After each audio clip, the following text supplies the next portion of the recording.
Good day guys. Kamusta sa ating lahat? Medyo tanghali na. Daming ginawa, daming inasikaso para sa matanda kong alaga. Di pa nga ako nakakapagtanghalian. Ngayon sila nakakain na silang dalawa. So, okay na sila. Ngayon, magpe-prepare naman ako ng para sa sarili ko. Makakain naman tayo ng relax. Sige, papakita ko sa inyo. So, prepare tayo. Mabilisan lang. Pinainit ko na yung oven. Kuha tayo ng karta forno. Medyo anuin lang natin, pilipit natin ang bawat dulo para yung sauce at saka mantika niya ay hindi lumabas. Okay, ganyan. So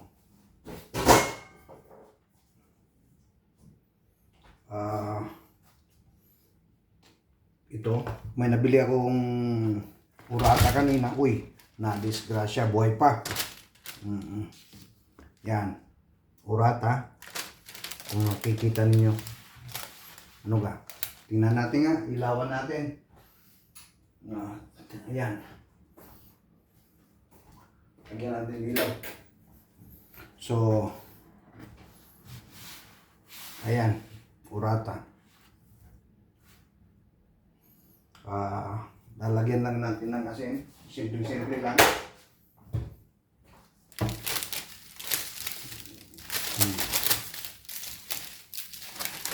Magkabilaan.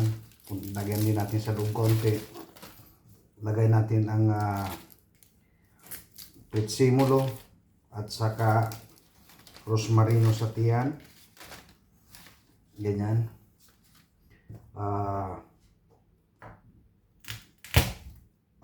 Bawang na pinisa. Ganyan lang. Tapos lagyan natin ng dalawang slice na sibuyas.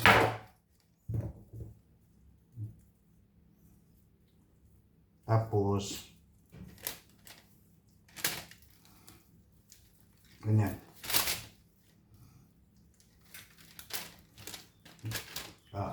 Ganyan. Babasahin natin ng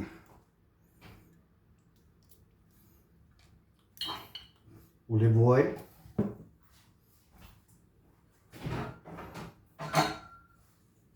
At vino bianco. Okay.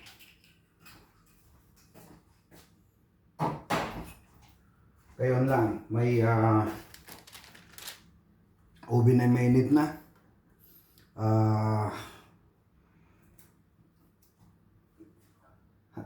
200 ang temperature. Lagyan na natin.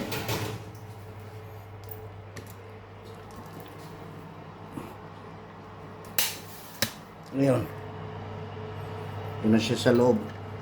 Sasara natin habang tayo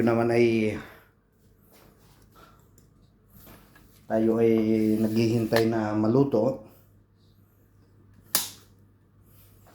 Dahil late na, gagawin natin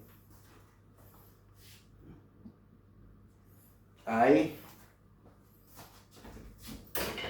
magliligpit naman tayo ng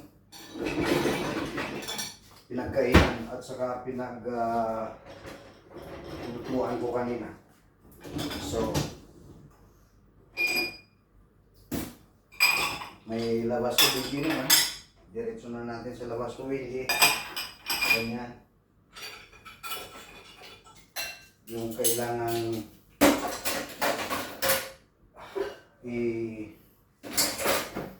padaanan sa tubig, ay papadaanan natin ang tubig para Hindi naman siya babaho sa loob. Then, ito.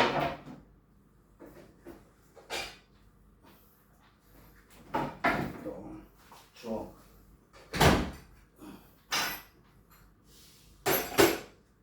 sabi nga, pinagdamusakan mo, linis mo, buhay katulong. Yan. Okay. Ipon natin ng kaunti at hindi tayo nakikita. Ganyan.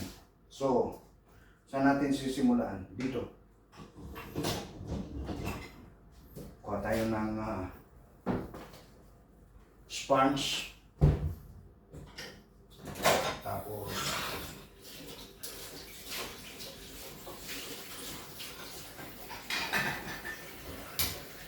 ganyan.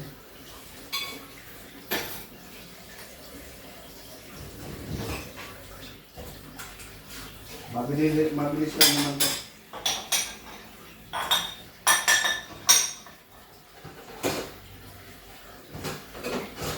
Kaya yan, tingnan ninyo. Yung sinasabi ng mga tao, sarap buhay sa abroad.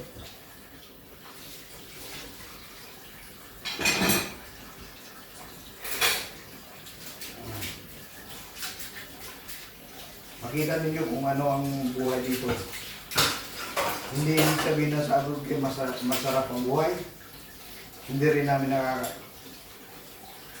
sa katulad ko, sa kaso ko, weekly lang ako umuwi. Buti na lang ka mo, malalaki ng mga anak ko. Ngayon,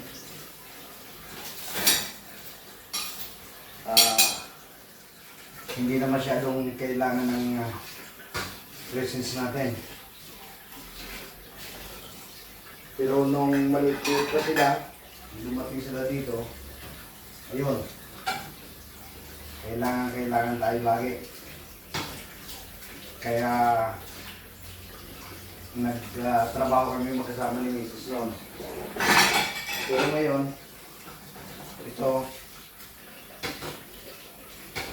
weekly na lang ulit kami nagpapangita. Papangita kami lagi doon sa telepono para na rin nasa abroad. So, ganyan.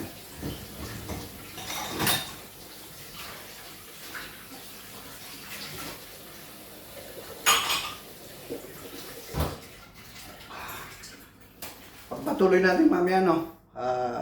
Papakita ko sa inyo mamaya pagluto na. So, ito na siya. Okay. Finally, makakain na tayo.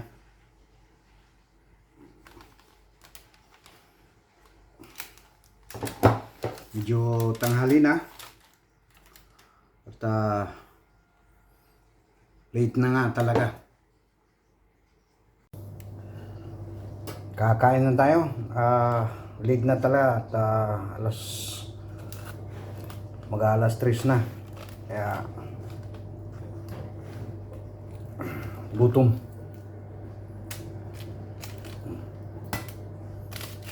Binili ko to kanina.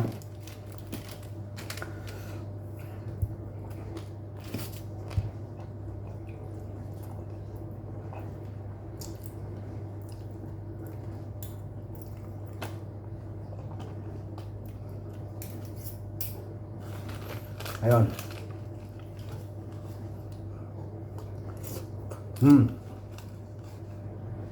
Tama lang ang pagkaluto.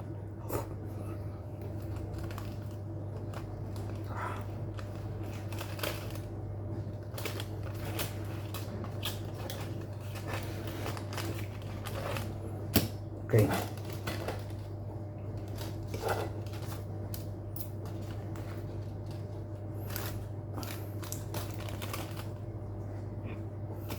Very good. Lagyan natin ng konting sibuyas.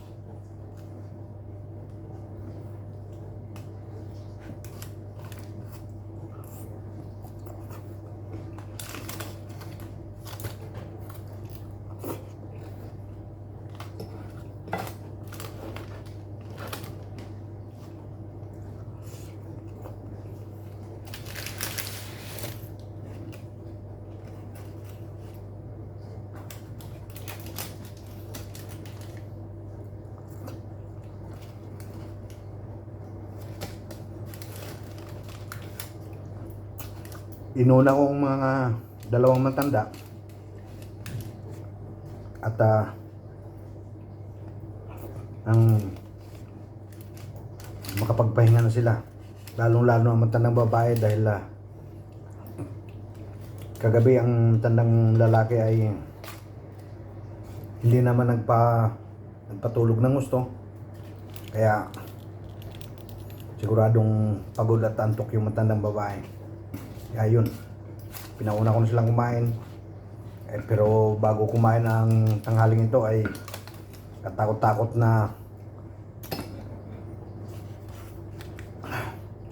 pag-aamo na naman ang ginawa namin at sinusumpong. Kaya yun, hinarap din sa pagkain. Okay.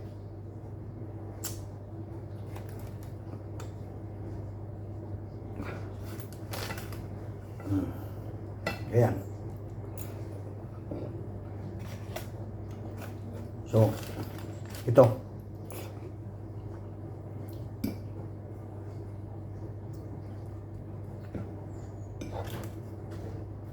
Ganun talaga ako kumain ng mabilis. Oh.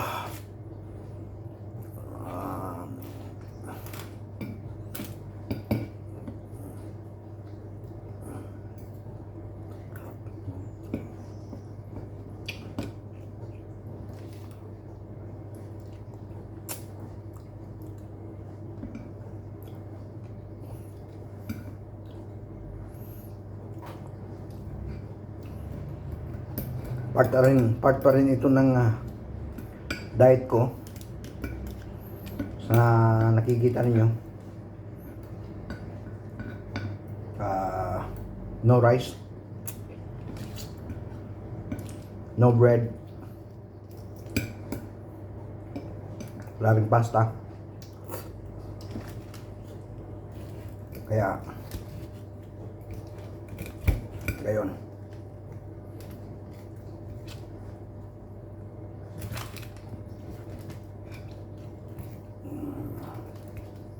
Okay.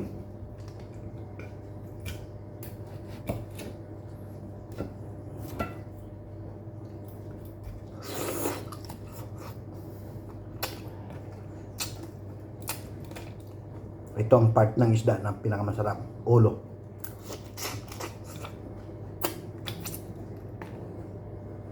Hindi mo alaman kung bakit. Tinik ang marami, pero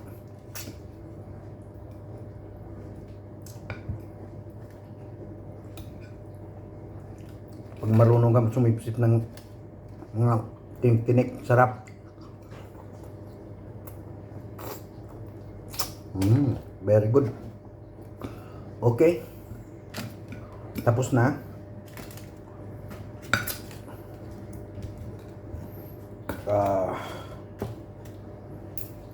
Ganito na lang.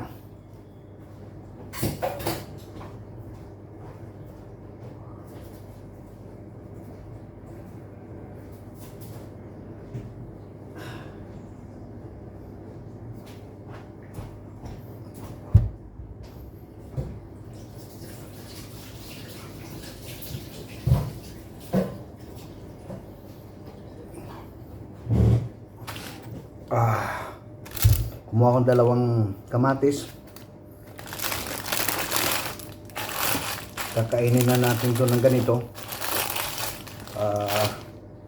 Pampatanggal lansa ng bibig ko.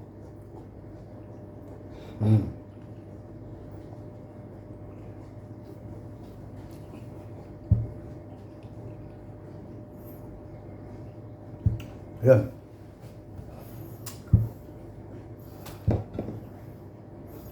Ito yung kamatis ng pikadele.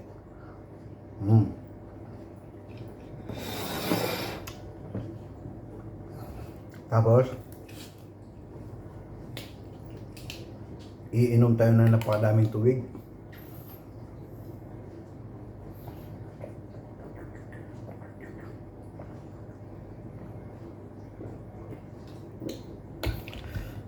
So, ilang ml to?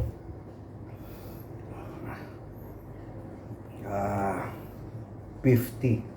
So nakaapat na ako. Pangapat. Pwede na.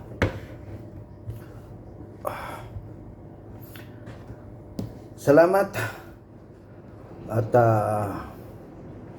pag-pray din natin ng yung mga walang makakain, walang madadala sa pagkainan nila.